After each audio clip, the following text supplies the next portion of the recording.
জম্মু কাশ্মীরের একটি মেডিকেল কলেজে মুসলিম শিক্ষার্থীদের ভর্তিকে কেন্দ্র করে তোলপাড় চলছে ভারতের রাজনীতিতে।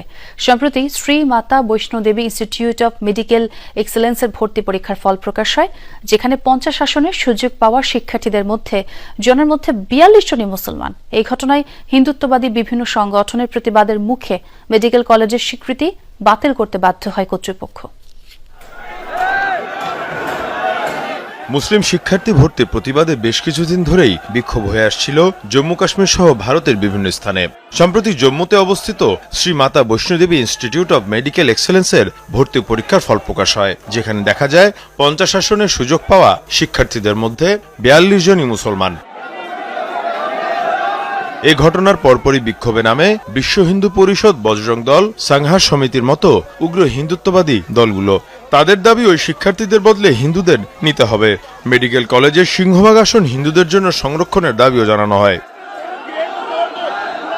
এ নিয়ে চরম বিবাদ দেখা দিলে বৈষ্ণোদেবী ইনস্টিটিউট অব মেডিকেল এক্সেলেন্সের স্বীকৃতি বাতিল করে ভারতীয় কর্তৃপক্ষ। পুরা হিন্দু সমাজ অবশ্যই এটা হিন্দুদের জন্য আনন্দের দিন। শুধু ভারতই নয়, বিশ্বের অন্যান্য স্থানে বসবাসকারী হিন্দুদের জন্যও এটি আনন্দের সংবাদ। সরকার সে जो भी ऐसी एजेंसीज हैं जो যদিও সরকারের দাবি মেডিকেল কলেজটিতে নেই পর্যাপ্ত অবকাঠামোগত সুবিধা, সে কারণে বাতিল করা হয়েছে স্বীকৃতি। এই ঘটনার পর স্বভাবতই তোলপাড় শুরু হয় ভারত জুড়ে। মেডিকেল কলেজের মতো প্রতিষ্ঠান বন্ধ করে দেয় ক্ষোভ জানায় বিরোধী দল, ভারতের সুশীল সমাজ সহ বিভিন্ন পর্যায়ের নেতারা।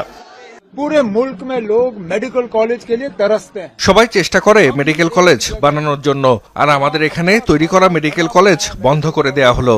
এই হচ্ছে পরিস্থিতি। যেসব শিক্ষার্থীরা এখানে সুযোগ পেয়েছিলেন তাদের অন্যান্য মেডিকেল কলেজে ভর্তির ব্যবস্থা করে দেয়া হবে। और जैसे मैंने कल सांबा में कहा, জম্মুর কাটরায় অবস্থিত Shri Mata Vaishno Devi Institute of Medical Excellence Vaishno Devi মন্দির কর্তৃপক্ষের প্রতিষ্ঠান পরিচালনা করে।